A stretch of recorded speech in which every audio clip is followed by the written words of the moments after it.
നമ്മൾ കാണിക്കുന്നത് ഇതാ മൽച്ചന്തേരി എന്ന് പറഞ്ഞ ക്ലോത്ത് ആണ് കേട്ടോ. നല്ല സോഫ്റ്റ് ആയിട്ടുള്ള ക്ലോത്ത് ആണ്, സ്മൂത്തി ആയിട്ടുള്ള ക്ലോത്ത്, നല്ലൊരു ഗ്ലൈസിങ് ഒക്കെ ഉണ്ട്. ഇതിനകത്താണെങ്കിൽ നോക്കിയാൽ ത്രെഡ്, അതേപോലെ നല്ല ബീഡ്സ് വെച്ചിട്ട് എംബ്രോയിഡറി വർക്കാണ്. നല്ലൊരു നമുക്കിത് പാർട്ടി വെയർ ആയിട്ടും ഡെയിലി വെയർ ആയിട്ടൊക്കെ ഉപയോഗിക്കാം. ഇത് തന്നെ സെയിം ആയിട്ട് നമുക്ക് പ്ലെയിനും വരുന്നുണ്ട്. ഈ പ്ലെയിനകത്ത് വർക്ക് ചെയ്തതാണ് കേട്ടോ. ഇത് 44 ഇഞ്ചാണ് വിട്ട് വരുന്നത്. നല്ല അടിപൊളിയായിട്ടുള്ള ഒരു കളറാണ് കേട്ടോ.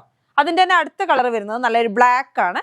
ബ്ലാക്കിലും ഫുള്ളായിട്ട് ഈ ബീഡ്സ് വർക്കും കണ്ടോ, എംബ്രോയിഡറി കണ്ടോ, എംബ്രോയിഡറി വരുന്നുണ്ട്, എന്നിട്ട് ബീഡ്സ് വർക്ക് വരുന്നുണ്ട്. സെൻറ്ററിലൊരു മിറർ പോലെ, പക്ഷെ മിറർ അല്ല, അതൊരു സീക്വൻസ് ആണ്.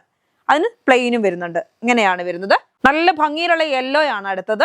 അതിനകത്ത് ഇതാ നല്ലൊരു ബീഡ്സ് വർക്ക് വരുന്നുണ്ട്. എംബ്രോയിഡറി അതേ സെയിം കളറിൽ തന്നെയാണ്.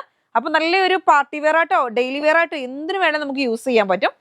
44 ഇഞ്ചാണ് കേട്ടോ എല്ലാം വിട്ട് വരുന്നത്. അപ്പൊ നിങ്ങൾക്ക് ഇത് എങ്ങനെ വേണമെങ്കിലും എന്തും സ്റ്റിച്ച് ചെയ്യാം, ആലിയക്കട്ടോ എല്ലാം സ്റ്റിച്ച് ചെയ്യാൻ പറ്റും. അപ്പൊ ഈ ക്ലോത്തിന് റേറ്റ് വരുന്നത് 190 ആണ്. വർക്കിന് പ്ലെയിന് വരുന്നത് 130 ആണ്. അപ്പൊ ഈ ക്ലോത്തുകളെ കുറിച്ച് കൂടുതൽ അറിയണമെന്നുണ്ടെങ്കിൽ നമ്മുടെ യൂട്യൂബ് ചാനൽ കാണുക, ഫാബ് കുക്ക് കളക്ഷൻ.